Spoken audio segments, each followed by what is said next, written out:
ndagira ngo dusenge twinjire mu byanditswe byera. Witeka Mana nziza, izina ryawe rihabwe icyubahiro, uturinde kubyigana kugira ngo tuba abana bawe. Hari abantu benshi bakubyigana inyuma, ariko igihe cyo guhamagara amazina bazasangwa batanditswe. Ndakwinginze kugira ngo kuba hafi yawe bitugirire akamaro. Mwuka wera agira icyo akora mu buzima bwacu muri uyu mugoroba. Ubwo isabato yawe itangiriye, tugire umunezero n'amahoro n'umutekano bituruka kuri wowe.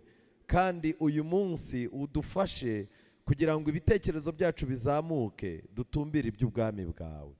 Dore isi twamaze kuyizirikaho ubuzima bwacu, nyamara twamaze kuvumbura yuko irimo gushirana no kwifuza kwayo. Uturinde gushirana nayo, tubisabye mu izina rya Yesu, amen.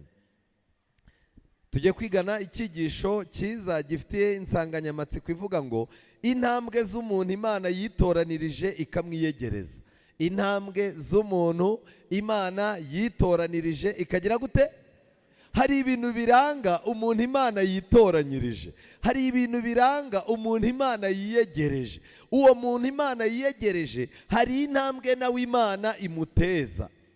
Nshuti zanjye, ibi bifitanye isano no kuvuka bwa kabiri kwawe, bifitanye isano n'ibibazo uzabazwa ku munsi usoza amateka y'isi. Ibi bifitanye isano n'ikibazo cyawe imbere y'Imana.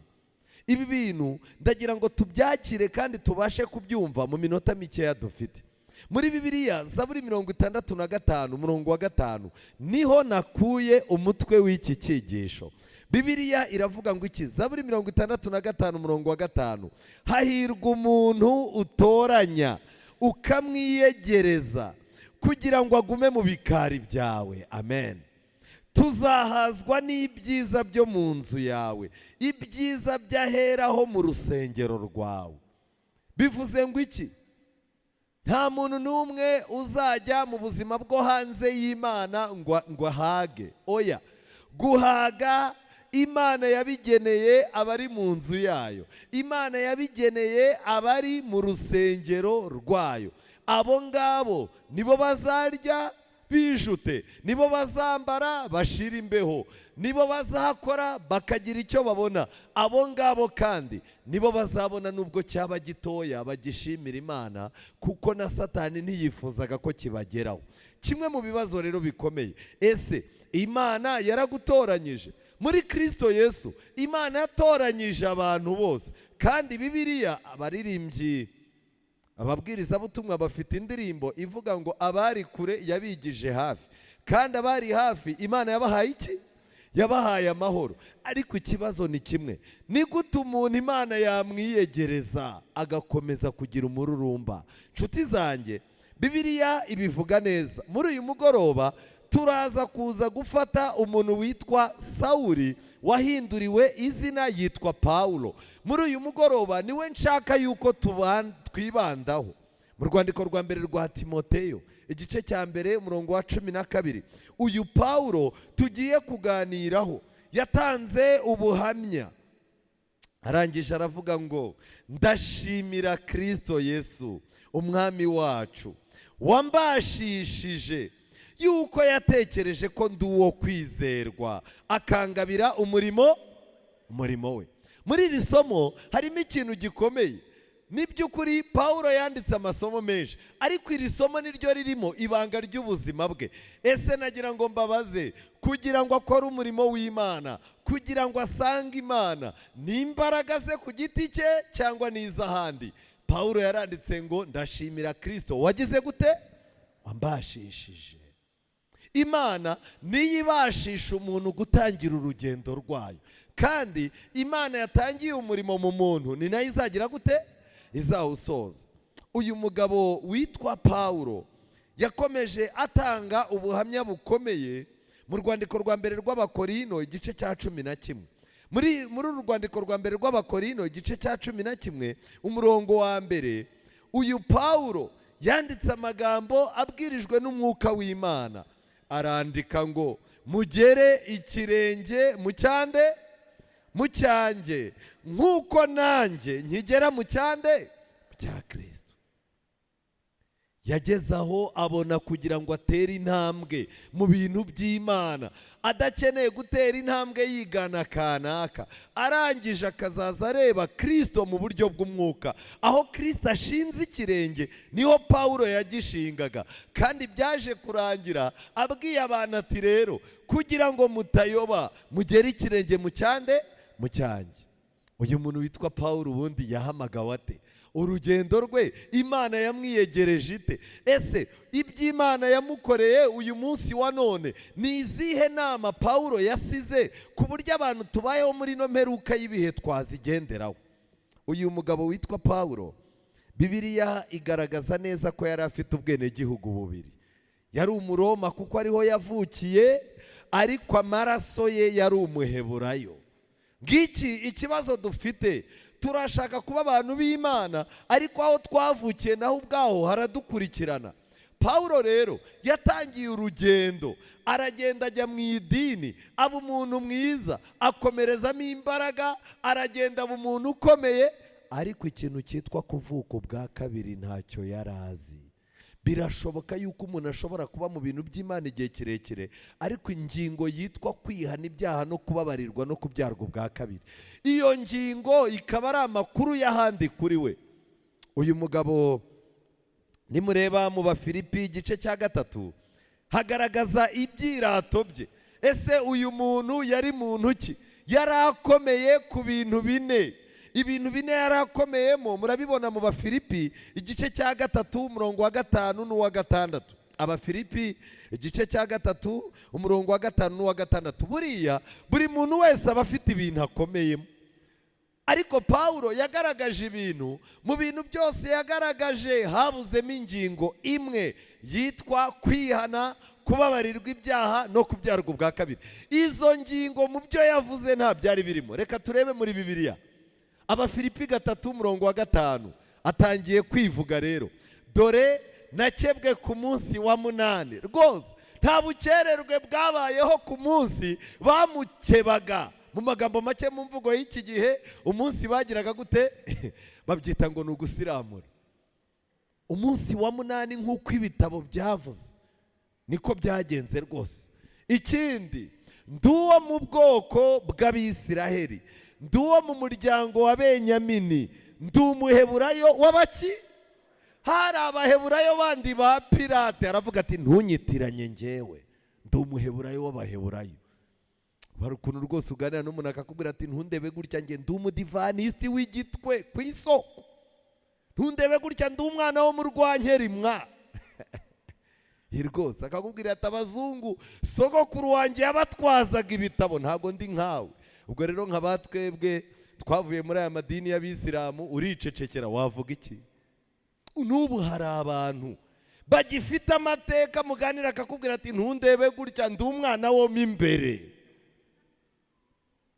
mu idini rwose ku isoko. Ndi Umuheburayo mu Baheburayo, ariko nanone ndi Umufarisayo ku by'iki? Ndwana nayo kugeza ubwo nemera nka Filifiyeri, utazamukinisha. Kuba Umufarisayo byasabaga kuba umuntu ukora ibintu by'Imana ukabikora ku mugaragaro. Nta Mufarisayo w'umunyantege nke wabagaho. Nasomye amagambo antera ubwoba. Abafarisayo biyirizaga ubusa kabiri hehe mu cyumweru. None ubu wowe no kwiyiriza ubusa rimwe mu kwezi byagize gute? Byagucanze. Muri korari iyo uteguye pikiniki baza ari benshi, wategura kwiyiriza ubusa no gusenga, perezida unyihanganire nagize akabazo karimo inyunganizi. Cyo nashaka kubabwira, n'ubufarisayo ntabwo dufite. Abafarisayo bambaraga imyenda yanditseho amategeko abagenga. Mu isoko iyo isaha ze zo gusenga zageraga, yabwiraga abacuruzi ati muhagarike ibyo murimo, umuntu w'Imana agire gute? None twebwe kugira ngo abantu bazanamenye gusenga mu isoko, ubwabyo nabyo ni ikibazo. Byibuze wihagarika isoko ngo usenge, ariko byonyine no kugira ngo mu isoko urihagararemo bamenye kugira gute usenga byatunaniye. Aba bafarisayo ngo batangaga 10, bakamanuka bakajya no mu mboga zimejeje mu nguni, bagahita babwira umuntu bati nazo zibare. ariko ubu uyu munsi wa none twese turimo turazana kimwe mu 10 kidashyitse. Umuntu araza akaza akunguka miliyoni, yarangiza akabara ibihumbi 100, ndabibaha bakoze iki? Agahita aza ati munyandike. Muzabirebe iyo bari hafi kwakira amakorari, ujya kubona ukabona umuntu araje munyandike igihumbi cy'ingenzi nuko babona ko ndimo. Kambabwira koko dutubure Nyabugogo, dutubure mu mujyi, twambuke Uganda, dutubure tujye Zambia, tuze no ku ruhimbi gutubura. Ariko iyo uganiye nabo baba ari abaheburayo b'abaheburayo, akakubwira ati nge ndi umufarisayo nunyeneje. Ariko Yesu yaravuze ngo kwizera kwanyu ni kutaruta kw'abaki abanditsi n'abaki.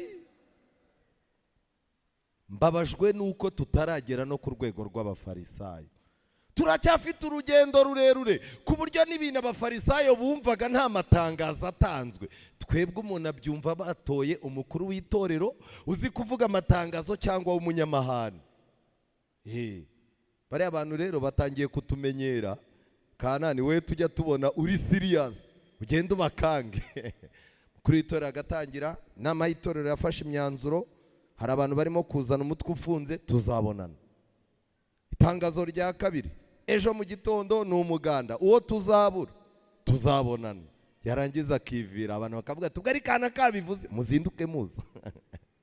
Ubu ibintu byose birimo birayoborwa n'abantu bafite amahane n'abafite amanyanga, nibo bantu bavuga ibintu bikumvikana. Ariko Imana ikeneye abantu bafite amatwi yumva icyo umwuka abwira iki. Abafarisayo nta matangazo menshi batangaga.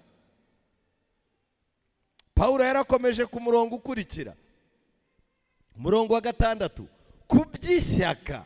Abafarisayo nta munebwe wabagamo, bagiraga ishyaka. Uko bakoraga udutendo rero niko warushagaho gukundwa. Pawulo ati kubyishyaka nageze ku rwego ndenganya itorero ryande, itorero ry'Imana. Pawulo yaragendaga agashikuza abadamu akabaca amabere, abandi b'abanyantege nke akabakurubana akabajyana i Yerusalemu. Tavuga ati rega nta n'abantu turimo kurwana nabo, aba bantu b'injiji badafatika, nta kintu bazi, ntibanazwi. Pawulo akavuga ati mujye mubihanganira gusa. Ishyaka bari barifite, ariko ikibazo bari bafite ni ishyaka ritava hehe mu bwenge. Ubu rero muzabona abantu Satani yaduteye kurandaga, ibintu byose ni ukurandaga. Kandi ikintu kintangaza, ibintu by'ubupagani umva turaguruka. Sikujya kubona ukabona umuririmbyi uramuha igice ngo agitere muri korari ati ntago nabibasha, ariko waba urimo kureba nk'igitaramo cya Primus Guma Guma ukabona arimo arikaraga ahantu imyotsi bayizamuke, bazaye uriya ni wa wundi. Kangi ikintu babwira, n'ubu hari abantu bari ahangaha bumva ibintu by'Imana atari ibintu byabo, ariko wamusanga muri karitsiye. Nigeze guhura n'umuntu ari kuri bya bimodoka bigenda byamamaza biriho amabafu, mbona ingofero yayirebesheje inyuma, ariko mu rusengero arambwiraga ati biriya si ibintu byanjye, ntago ari ibintu byanjye, ntago menyere kuvuga mu bantu benshi. Kangira ikintu babwira, umuntu utabonetse ibwami aboneka ku karubanda. Uwo ni umugani w'abantu bakuru.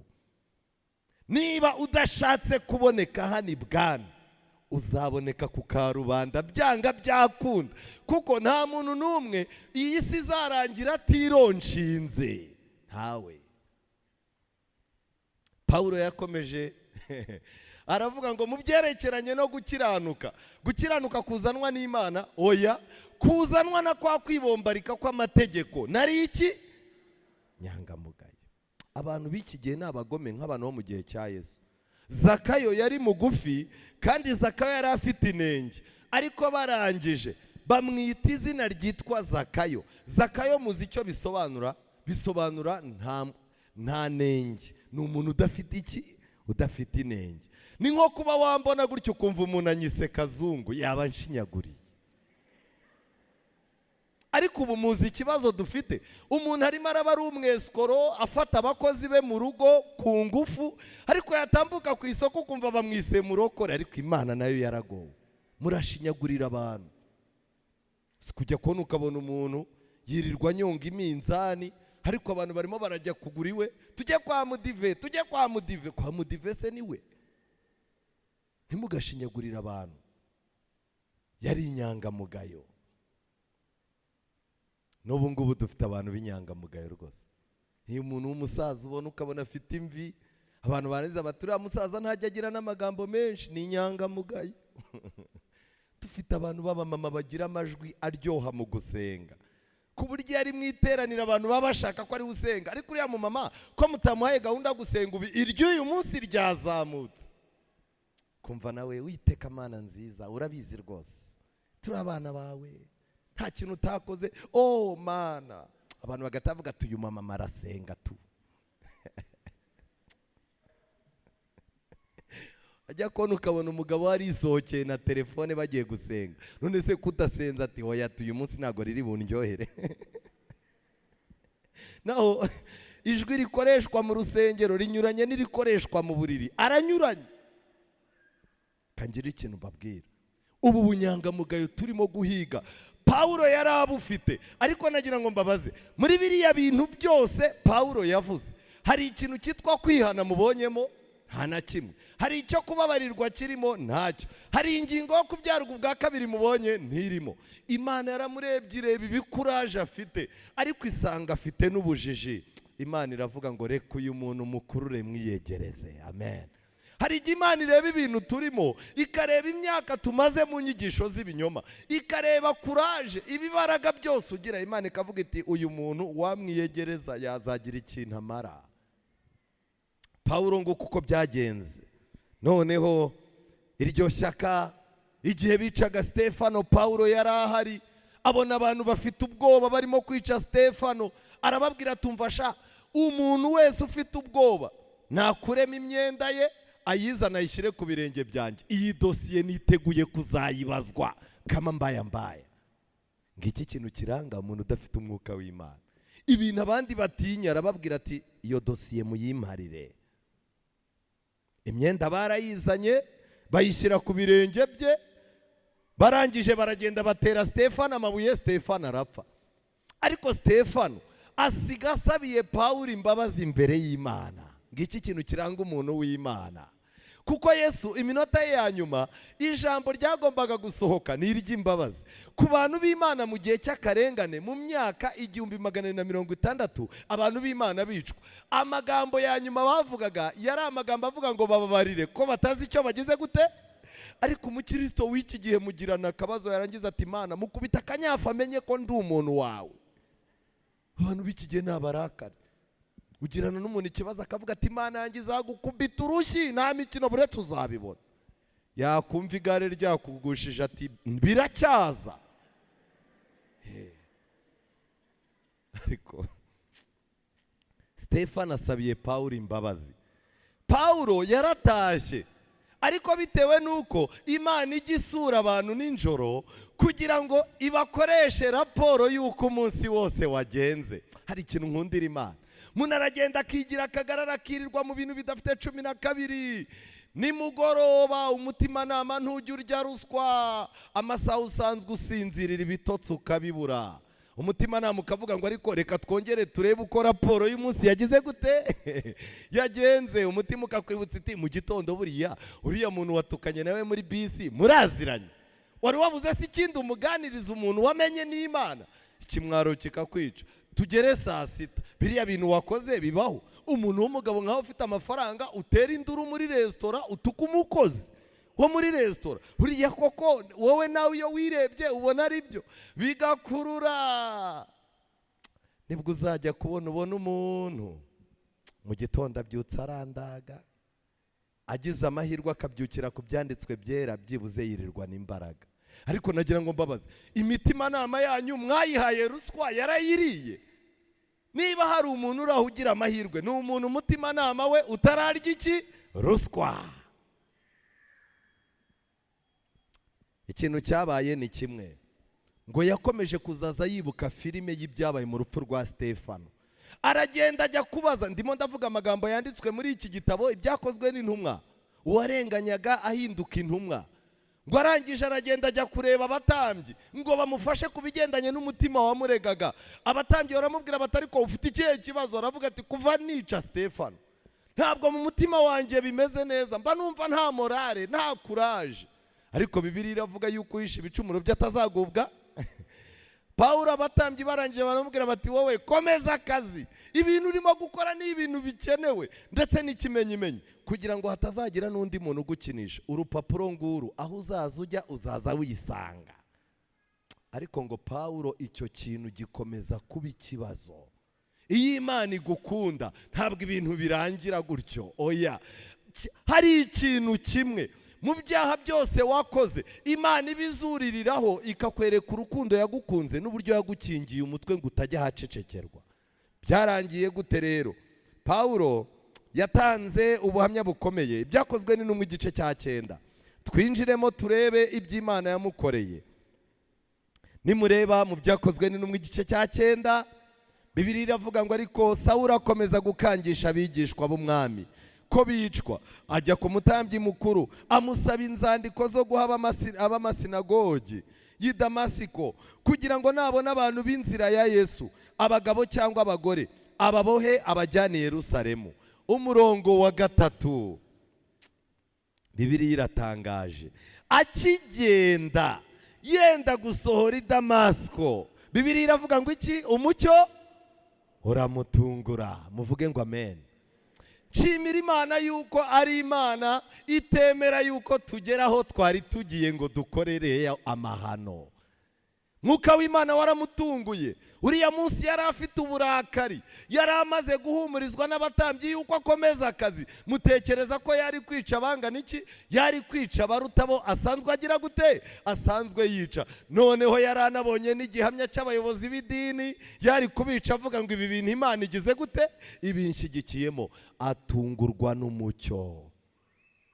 Kimwe mu bintu nkundira Imana, umuntu wese umanuka ajya mu cyaha Imana ntijya yemera ko agerayo keretse iyo yayinaniye. Murebe muri Bibiliya zanyu, n'amagambo nsomye mu kanya arantangaza. Igitabo cya kabiri cy'Abami igice cya 1, wowe wo kuri projecteri ugume mu byakozwe n'intumwa.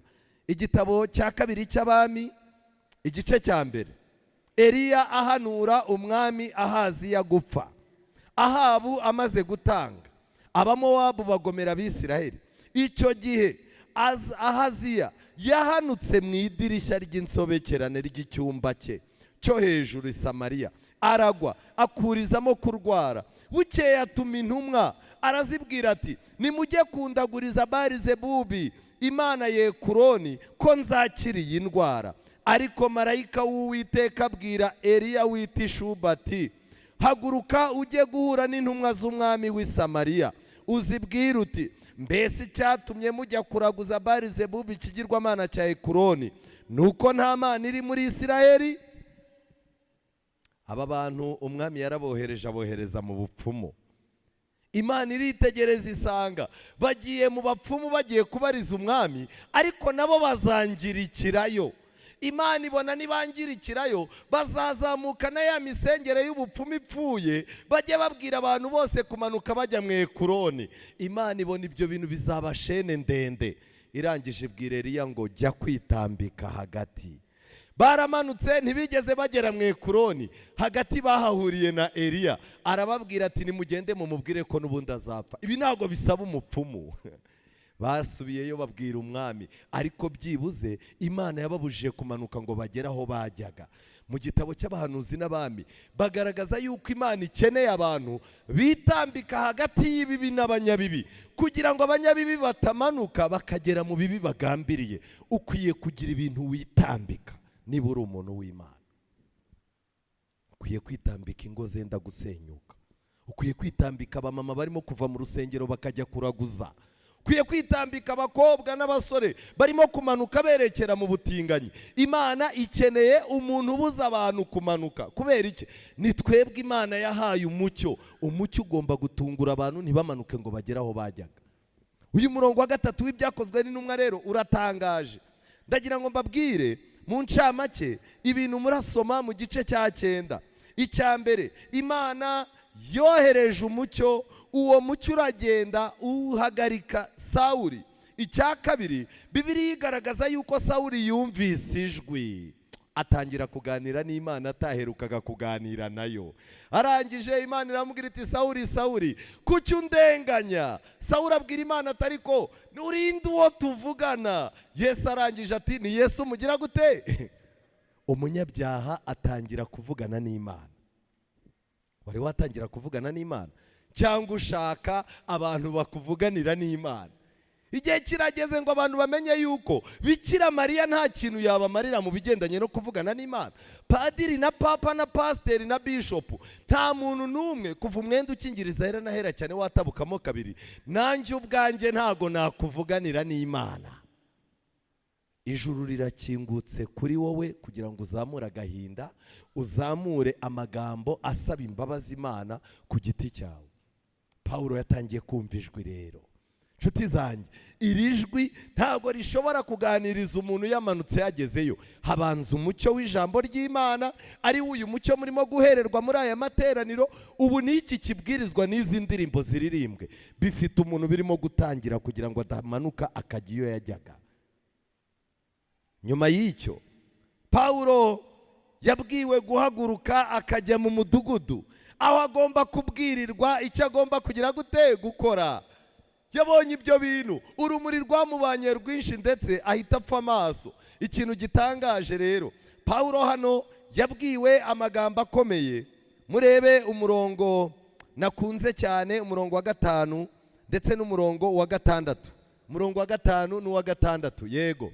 Aramubaza ati urinde mwami? Nawe ati ndi Yesu uwurenganya. Niba hari ikintu cyiza ni ikiganiro umuntu agirana n'Imana mu isengesho, Imana ikamubwira iti waranzengereje. Yarangiza ati Imana nakuzengereje ne koko?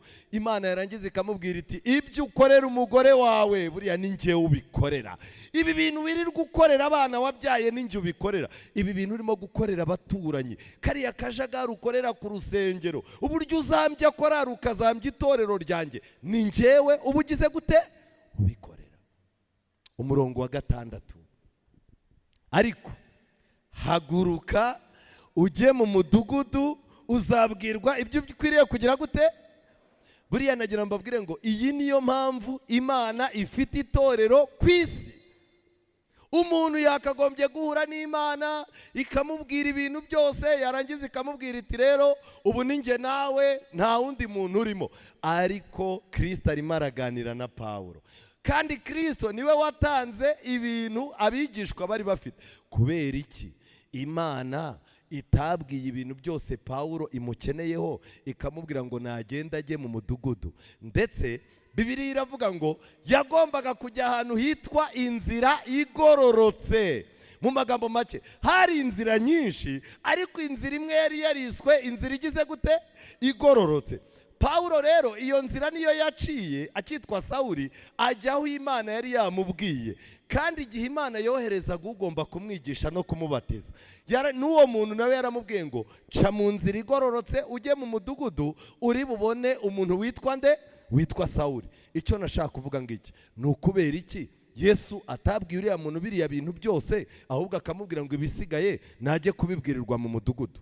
Igitabo cyitwa Ibyakozwe n'Intumwa ni igitabo nkunda cyane. Handitse amagambo kuri paji ya 80. Haranditse ngo bityo Yesu yemereye ubuyobozi bw'itorero rye, maze Sawuli yinjizwa mu bakozi ba Kristo ku isi. Ubu noneho Kristo yari afite itorero rimuhagarariye ku isi, kandi ryari rifite umurimo wo kuyobora umunyabyaha wihannye mu nzira y'ubugingo. Abantu benshi bibwira ko umucyo n'uburambe bafite babikesha Kristo wenyine, kandi bakibwira ko ntaho bahuriye n'abayoboke bazwi ba Kristo ku isi. Hasi baranditse ngo Kristo ayobora abanyabyaha mu itorero iryo yagize umuyoboro unyuramo umucyo wo kumurikira isi yose. Amen. Kubw'ibyo rero hari ibintu bagombaga kumenyera mu itorero. Bagombaga kwitoreza mu itorero. Mwuka wera yari yaramanutse, intumwa zari zirimo gukora ibitangaza, zari zifite ijambo ry'Imana. Pawulo yagombaga kubwirirwa ikindi agomba gukora. Icya mbere rero, niba umucyo w'Imana warawubonye, ijwi ry'Imana rikaba muri no minsi ririmo kukuganiriza, igikurikirana kimwe nuko Imana ikuyobora mu itorero ryayo, aho uzasomerwa mu byanditswe byera ugahabwa inama z'ibyo ukwiriye kugira gute, byo ukwiriye gukora. Icyakurikiyeho ni kimwe, amaze kugenda icyabaye nta kindi, abantu bari kumwe nawe. Umurongo wa 7 tufitemo amagambo akomeye. Abagabo bajyanye nawe bahagarara badakoma, kuko bumvise iryo jwi batagize umuntu bagira gute. Mu magambo make, ibintu Pawulo yari arimo kubona n'ibyo yumvaga byari binyuranye n'iby'itsinda yari arimo. Bivuze ngo iki rero? Imana ikiza umuntu ku giti cye. Ntabwo Imana iyo igiye gukiza umuntu habanza kubaho ubwumvikane bwa famiye yose. Mama kana, urabyemeye njye kwihana?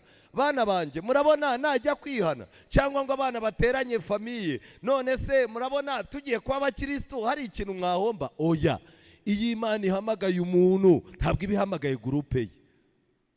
Hari abantu benshi, yaba ku ishuri, yaba no mu kazi gasanzwe, ujya kubona ukabona umuntu arashaka yuko ibintu by'Imana azabijyamo ari uko n'igitsinda cyose n'abantu b'inshuti ze bose babaye abantu b'Imana. Ntabwo bizashoboka. Iyi Imana ihamagaye ihamagara umuntu ku giti cye, ntabwo Imana ijya ihamagara groupe y'abantu.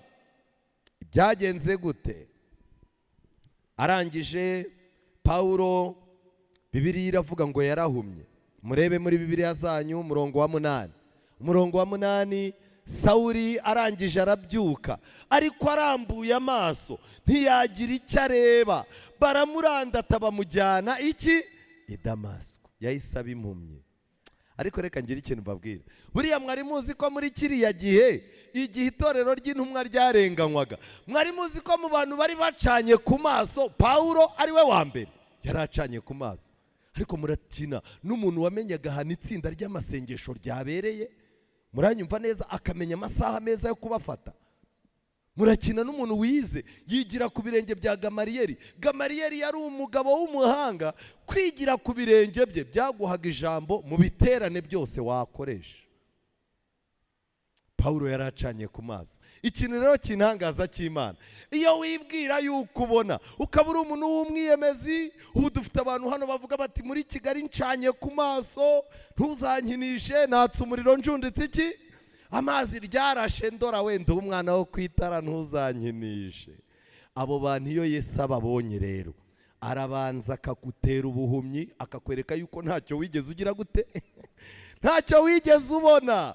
Pawulo baramurandata, kandi yari yaratorejwe kurandata abandi. Arabanza kubitana ubuhumyi iminsi 3.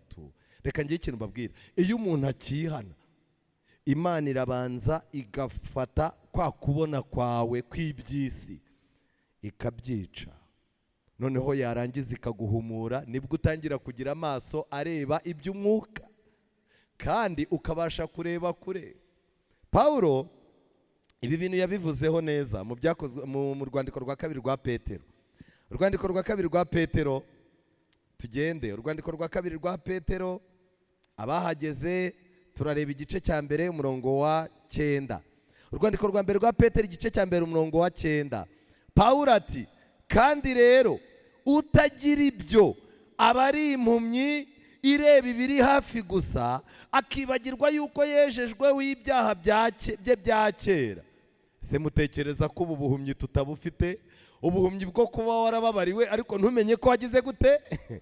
Abantu benshi ubu buhumyi barabufite. Usanga umuntu agikirana n'imbabazi rwose, umuntu agahora muri ibyo, ariko Imana yaratubabariye. Iki dusaba ni ukwakira iki? Izo mbabazi. Abantu rero bafite ubuhumyi. Mu byakozwe n'intumwa, Pawulo, intumwa zahuye n'umuntu wari warazizengereje. Igice cya 13, abafite Bibiliya zanyu murebe umurongo wa 11. Ibyabaye ikupuro bya Eluma w'umukonikoni. Uyu mukonikoni yavangiye intumwa rwose. Pawulo arigisha.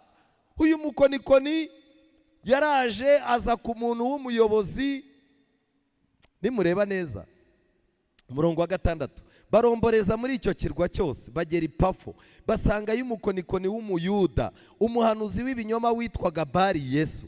Yari ari kumwe n'umutware witwa Serugio Paulo, wari umunyabwenge, uwahamagaza Barinaba na Sawuli ashaka kumva ijambo ry'Imana.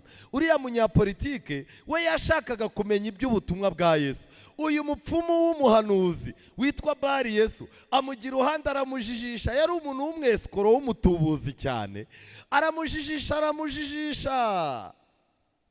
Ariko Eluma w'umukonikoni, izina rye niko risobanurwa, abagisha impaka ashaka kuyobya uwo mutware ngo atizera. Maze Sawuli ari we Paulo, yuzuye umwuka wera, aramutumbira ati, wa muntu wuzuye uburiganya n'ububi bwose, wa mwana wa Satani we, wa mwanzi w'ibyo gukiranuka byose we, ntuzarorera kugoreka inzira y'umwami Imana zigororotse. Nuko dore ukuboko k'umwami kuraguhannye, uraba impumyi utarora izuba ubimarana iminsi. Muri ako kanya igihu kiramugwira n'umwijima ucura mu maso ye, arindagira akabakaba ashaka abo kugira gute? Kumurandata. Uwo mutware abonye ibibaye arizera, atangarira kwigisha k'umwami Yesu. Kagiye ikintu mbabwira, hari abantu budufite bacanye ku maso mu bintu by'ubucakura. Ubwira ibintu byo kwizera akakubwira uburyo amadini ari ibipindi by'abazungu, wamubwira ibyo gukiranukira Imana muri 1/10 akakubwira ati barababeshya shari amafaranga, wari wabona inoti izamuka ijya mu ijuru. Ubu dufite abantu bacanye ku maso bibwira ko babona, ariko nagira ngo mbabwire, mbere gato yuko Yesu agaruka, mu gihe Laodikiya izabisiga umuti wo ku maso kugira ngo irebe neza, abibwira ko babona nibwo bazaba iki? Bazaba impumyi. Ndakwinginze ntukajye wiyizera kureba kure. Icyabaye nta kindi. Bibiliya mu byakozwe n'intumwa igice cya 9, Paulo noneho hari ikintu gikomeye cyabaye. Umurongo wa 11, umwami arangije abwira uyu mugabo witwa Ananiya, aramubwira ati, haguruka ujye mu nzira yitwa igororotse, ushakire mu nzu ya Yuda umuntu witwa Sawuli w'Itaruso, kuko ubu ngubu agira gute? None se mbere ntago yasengaga? Kangira ikintu mbabwira, ndasaba Imana ngo bamwe muri mwe Imana itangire kubara noneho ko musenga. Hari umuntu uza hano ku rusengero avuga ati, umugabo wanjye ni umuyobozi, batagira ngo naraguye. Umumama mukazana rwose bakabakira, ababakiriye akaboko hejuru. Hari abana b'urubyiruko baza bakurikiye ababyeyi babo bavuga ati, papa nta mwenda yazakugurira utamuferesise ku isabato, reka mbagende inyuma ariko sindi kumwe nabo. Niyo mpamvu muzabona hari umubare munini w'abantu baba bari hanze bihoberanira, abandi mu materaniro barabwira Imana bati, sukira itorero umugisha. Hari abantu baza hano ariko bataje gusenga. Paulo yahoraga ku rusengero, mu magambo yasohokaga mu kanwa ke izina ry'Imana ryavugwagamo kenshi. Ariko igihe bari bamurandase bamujyanye mu nzira igize gute? Igororotse, Imana yabwiye Ananiya. Ananiya arangije abwira Imana ati, ariko Mana, hari ibintu utazi, hari amakuru buriya utazi. Uriya mugabo ugira ngo yazanywe n'agakiza, uriya ni maneko, ibintu byose arimo kwikora. Ubu wari uzi ko mbitse amakuru y'uburyo yishe abantu, afite n'abantu yanyanyagije mu matsinda ngo bajye birirwa bayora abantu. Mana, nyamara njye mfite amakuru afatika. Icyo nshimira Imana yacu, ntijya yita ku matiku. Imana yaramubwiye ngo ayo magambo urimo yahagarike. Ntabwo ndusha kureba mu mutima. Nibyo koko ayo makuru yose arahari, nibyo bakeka byose birahari, ariko ubu noneho genda ujye kumureba, ndabitegetse. Kubera iki? Ubu noneho arasenga. Ndagira ngo nsabe Imana byibuze iyi sabato Imana itangire kubara yuko tugize gute? Tusenga. Paulo ibi bintu byari ibintu bikomeye. Arangije umurongo nshaka gusoma mwiza n'uwa 17, Ananiya yaragiye yinjira mu nzu, icyambere amurambikaho ibiganza. Kubera iki Yesu atirambikiye kuri Paulo ibiganza? Nuko Imana yagiriye icyizere abantu bayo. buriya najya mbabwire ngo aba bayobozi b'itorero mureba ni abanyantege nke nkamwe, nabo bararwana n'isoko. Harya mbabazi, hari isoko muzi ry'abakuru b'itorero iyo ibishyimbo byazamutse bo bajya gufata ibya make hari aho mwaribonye? Harya nagira ngo mbabazi, nabo bafite abana Kigali imereye nabi, yego, nabo bafite ibibazo mu miryango, nabo bafite ibibazo by'aho baba no kwivuza. Kubw'ibyo rero aba bantu dusangiye ibibazo, dusangiye ubuhamya, dusangiye ibigeragezo, ariko hari ikintu kimwe mugomba kumenya: ntabwo ibiganza by'abantu biba ari bimwe. Mperutse kubwiriza ahantu, niba abantu twari turimo kubwiriza bari bazi ko ari nge nzabatiza, pasiteri aje numva mw'abantu, njyewe nerejwe kuvuga, ababerejwe kubatiza nibakora umurimo wabo, abizera baraseka bose. Kubera iki? Turi bamwe, ariko Imana ntago yaduhaye inshingano zimwe. Yesu yaganiriye na Paulo, Yesu yifitiye ibiganza, ariko Yesu yemeye ko ibiganza byananiya. Ufite inkuru mu mutwe, ukinafite ibintu byo kuvuga ati ariko Mana waretse ibintu byo gutwarwa kuyu umugabo atihannye yari tekinike. Imana irangije iti rero genda umushyireho ibiganza, nzakwereka ibye nyuma. Ananiya yarumiwe ngo burya ngo Paulo yaje mu ntumwa, intumwa zarakonoje zirimo kugenza umugongo, ibintu byarazambye, nta bantu bakinjira mu itorero, abizera barakonje, n'intumwa nazo zarakonje, basigaye bagenda bububa. Imana izana Paulo, arongera atangira kubwiriza mu ruhame. Iyo bajyaga kumufunga bakamushyiramo, yabazaga umusirikare akamaze ati ariko ko mwamfunze cyane mwakaniye bimeze bite? Bati oya, bati wowe murimo muratuvangira mwishe ibintu, leta y'Abaroma mugiye kuyihirika. Agahita abaza ati se uri umuroma wowe? Yewe ndiwe, ariko byarangoye, nge narabiguze ariko nabwo nabibonye ndushye. Yarangiza ati ngewe rero navukiyeyo. Tukaba twagufunze muyobozi, umuntu mumukure muri gereza ntabwo ari mugenzi wacu. Icyo nashaka kubabwira ngiki, buriya hari abantu baba bari mu rusengero, babona umuntu aje kwihana bati ntaje, ubu dusigaye dufite noneho ibibazo. Umuntu araza wamubona akeye yambaye kositimu agiye kubatizwa, bati wabona ari umujezuwite sha, ni kuriya baza. Umuntu yaza yibereye yambara imyenda icikaguritse, bati iyi ni imbobo sha, mucunge cyane. Umuntu yigeze kumbona ku rusengero, hari umumama ubizi, niyambariye ibikoboyi nkiza mu itorero muri 96, niyambaraga ibipantaro by'ibikoboyi bigera hano mu mavi n'imipira y'amatishati. Ndaza nza kureba ukuntu abantu barepeta ku rusengero, umuntu ahamagara umuntu ati kiriya kireba nk'abajura mu gicunge. Ariko reka mbabwire, Imana yacu ni nziza pe. Ubu n'ubu uyu munsi wa none turacyari kumwe n'abantu badashobora kwizera. Umuntu areba umuntu ati ko bampaye amakuru ko yigeze kubyara umwana utari uw'umugabo we, buriya bari yarimo kubyara nabe, kandi ubwo waje kwakiriza umugore n'umwana, umuntu ari mu mibare ye. Umuntu bamugira umudiyakono, umuntu agatavuga ati ko twakoranye ku iseta mu gishyira hamwe mu kimina, kazaza bakasanga arahomba. Ubu aba bantu bazaye amakuru. Ariko reka ngire ikintu mbabwira, Imana ifite ibintu ikora. Iyo Imana ikugiriye icyizere, icyo abantu ntuzagitegereze. Paulo uyu nguyu yakoze ibintu bikomeye. Umwami Yesu yatumye itegeko Ananiya, aramubwira ati genda. Ananiya ageze aho Sawuli yari ari, Paulo, Sawuli arangira aramubwira ati Sawuli mwene data, umwami Yesu wakubonekereye mu nzira waturutsemo arantumye ngo ugire gute? Uhumuke. Amen. Wuzuzwe umwuka wera. Arawubonye ntawubonye? Uwo mwanya ibisa n'imboneranyi bimuva ku maso. Amaso ye noneho agiye kuzaza abona iby'Imana igize gute?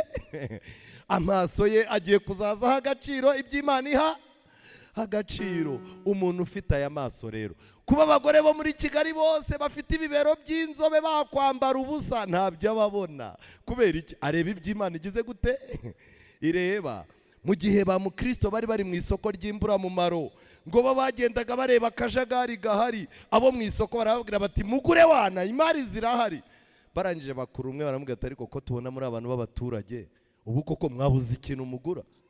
Mukristo arangije aramubwira ati rero isoko ryanyu nta kigenda, twe turagura ukuri.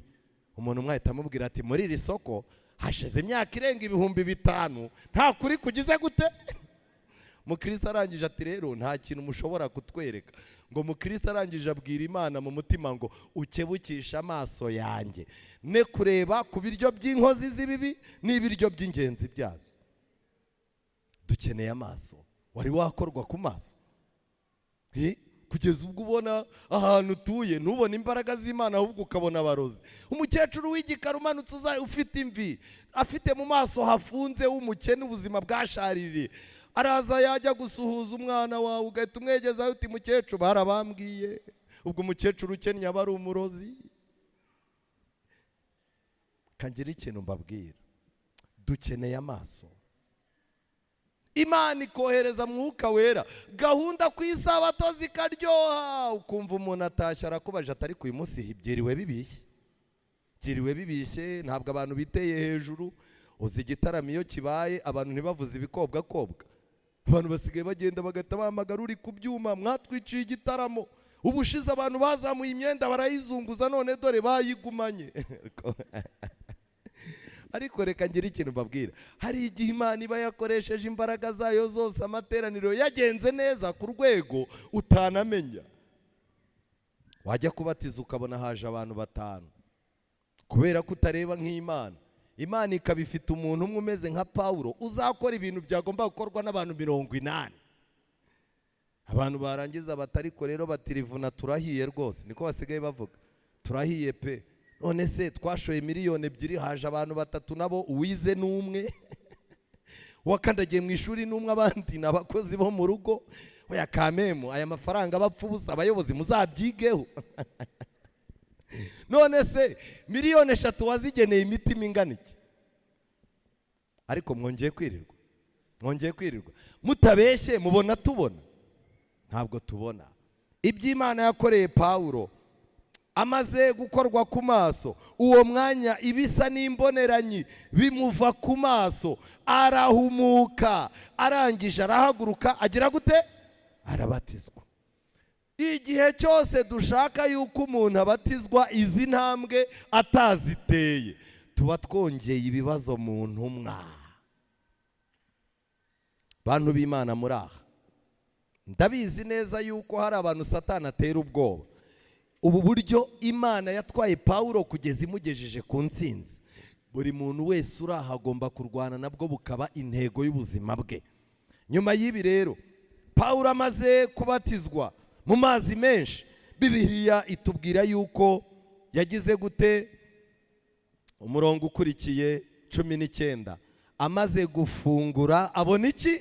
Intege. Ntuzashake kumara kubatizwa ngo nurangiza uvuge ngo ibyo nari nkeneye byose byagize gute? Byakemutse. Hagomba kubanza kubaho igihe cyo kurya kugira ngo ubone imbaraga zo gukoresha. Dufite abantu benshi amara kubatizwa ntazagaruke, akazagaruka arimo kuvuga ngo muranyibuka? Muti none se urinde? Nabatijwe hano. Muyobozi ntago wibuka ko ari we wambatirishije? None se unyibagiwe ute? Rega wowe ntago tuguheruka. Nyine twarabatijwe mpita njya mu tuntu twinshi, Kigarura yibona, none mbazaniye inkuru nziza. Iyihe? Nabonye umugabo. None se numwizera? Hoya nimushaka ukuntu mumufasha nkuko nanjye mwamfashije. Urabona cyagiye naje vendredi muhita mumbatiza mu gitondo. Nawe rero nimumumfashe turebe ko byazaca. Rega muyobozi ibintu byose ni ukugerageza, nta wamenya irizera. Wajya ko nukabona umugabo nawe waje gutya, none se urabyemera? Yego. Reka ngire ikintu mbabwira, uko turushaho kugwiza abantu bameze gutya, mu ntumwa hagenda havuka ikibazo. Ndagira ngo twigire ku musozo w'inama Pawulo atugira. Mu buzima bwa Pawulo, mu rwandiko rwa kabiri rw'Abakorino igice cya 4 umurongo wa 6 kugeza ku wa 10, Pawulo yavuze ko dufite ubutunzi bw'Imana mu nzabya zibumba. Pawulo yari arimo kutwibutsa yuko ntawe ugomba kwigira igayi kuko kumeneka birashoboka. Igihe cyose wageze mu Mana uzirinde kwigira igayi kuko kumeneka birashoboka. Ariko nagira ngo mbabaze abakobwa baraha bireba mu ndorerwamo mukabona muri beza, mujya mupanga yuko kumeneka bishoboka. Hari igihe umuntu ameneka abantu ntibanamubona kandi asa neza. Hari igihe umuntu aba afite amafaranga avuga arikijyana mu rusengero aparitse imodoka, abadiyakoni bane bagahita bayijyaho atari uko ariyo nziza. Ariko ukazajya kubona ukabona iminsi iramumennye.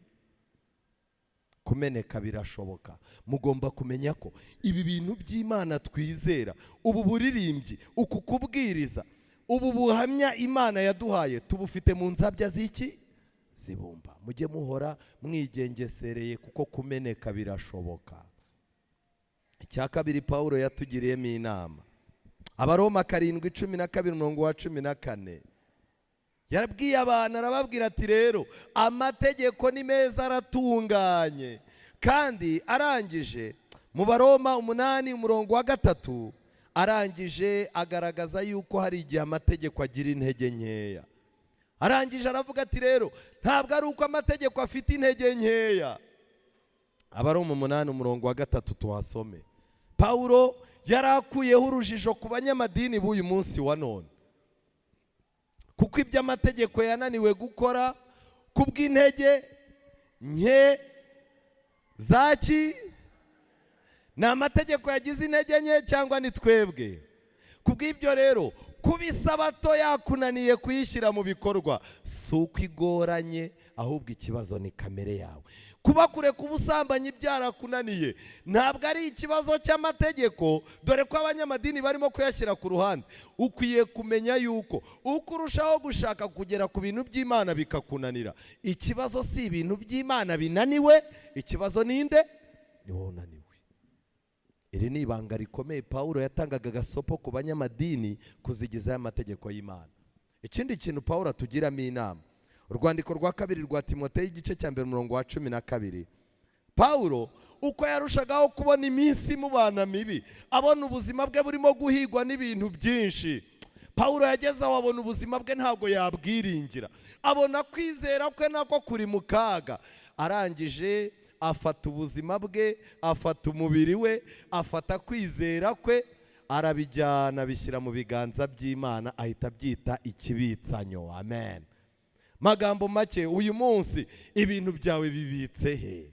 Hari abantu bafite ubutunzi bubitse kuri banke gusa, kuri konte nta handi. Hari abantu bafite ubuhamya, bafite urukundo rubitse mu ikofi z'abagabo babo gusa, ku buryo Imana itagira ubonaho. Ndashaka kukubaza, kuri wowe ikibitsanyo ni iki? Wakibikije n'icyo? Ubu uramutse ubuzima bwawe burangiye, ubuzima bwawe bubitse mu biganza byandi. Icyanyuma Pawulo yagaragaje yuko tugomba kurokoka mu buryo butatu. Mu rwandiko rwa kabiri rw'Abakorino igice cya 1:10, Pawulo yagaragaje kurokoka kw'inzego eshatu. Ntihazagira umuntu ugukanga aguha amateka y'ibihe byahise ngo akubwire ngo yararokowe. Oya, Bibiliya iravuga ngo iki? Yaturokoye urupfu rukomeye rutyo. Ibyo ni mu gihe cyahise. Imana yadukinze ibintu byinshi. Imana yakinze umutwe wacu, Imana yakinze akaboko. Hari ibintu byari kuduhitana, ariko Imana igira gute? Iraturokora. Pawulo arangije arakomeza ngo nanone iracyagira gute? Imana ifite ibintu dukorera, nuko dufite amaso atabona. N'ubu ngubu muri iki cyigisho Imana ifite ibyo irimo gukora, ariko udashobora kumenya kubera kutabona. N'ubu Imana iracyadukiza. Kubw'ibyo hari dosiye nyinshi Imana irimo kwica. Abantu barangiza bagahindura aho basengeraga, bati hariya ntago bazi gusenga, musenge. Uyu musore mubone ndamushaka, mbega umusore usa neza Mana, umpaye uriya waba umpaye byose. Naho Imana irimo iramuguhunza kuko ni umuntu w'imbwa, ni umuntu w'umunebwe uzagukubita inyundo akakwica. Imana igahora yica ubukwe ubuzura, yica ubukwe ugira gute? ku munsi usoza amateka y'isi ngo Imana izereka ibyo twaririraga yishe, ngo nibwo abantu bazavumbura yuko mu bihombo bagize harimo inyungu, no mu nyungu bagiye bishimira harimo iki? Ibihombo. Nanone iracyaturokora kandi twiringira yuko izakomeza kugira gute? Imbere yacu hari akarengane, guhorwa amategeko y'Imana, hari uguhangana n'inyamaswa n'igishushanyo cyayo, ariko Imana yaduhaye imbaraga ikadukura muri biriya, ikadukingira kwizera kwacu ntikwangizwe n'inyigisho z'ibinyoma. Iyi Mana izanaturinda. Pawulo yasoje ubuzima bwe arangije avuga amagambo akomeye, aravuga ngo narwanye intambara nziza yo kugira gute? Yo kwizera. Narangije urugendo, ndetse arangije aravuga ngo narinze ibyo kwizera, ibisigaye mbikiwe ikamba ry'iki? Ry'ubugingo. Ayo magambo yayavuze habura iminota mike ngo bamwice. Nakomeje kureba muri iki gitabo nsanga urupfu rwa Pawulo, ngo Imana imurebye ibyo yakoze byose, ngo Pawulo amaze kubona yuko abasirikare bateguye inkota, ngo yirinze kureba mu biganza by'umusirikare ufite inkota, ngo ahubwo aratumbira areba mu biganza by'Imana. Ngo aho ngaho ngo n'umusirikare wamwishe nta kintu yagiye kwica, kuko Pawulo ibitekerezo bye byari byamaze kuzamuka. Ngo aho hantu yari ari mu bitekerezo, ngo niho Yesu azasanga ari igihe Yesu azagaruka. Bivuze ngo uko umuntu apfuye niko azagira gute? Ko azazuka. Ikibitsanyo cyawe ninde ugifite? Hahirwa umuntu Imana itoranya ikamwiyegereza kugira ngo agume mu bikari byayo. Muri uyu mwanya Imana irimo irahamagara. Ese urashaka kuza mu ruhande rwayo? Urashaka yuko ubuhamya bwawe bumera nk'ubwa Pawulo? Urashaka yuko Imana igukorera ibyo yamukoreye ko nawe yari mubi agahinduka mwiza? Muri uyu mugoroba umuntu ushaka Imana mu buryo budasanzwe natera intambwe ze dusenge. Wowe ushaka ko Imana igira iki kumarira muri uyu mugoroba, ngwino dusenge.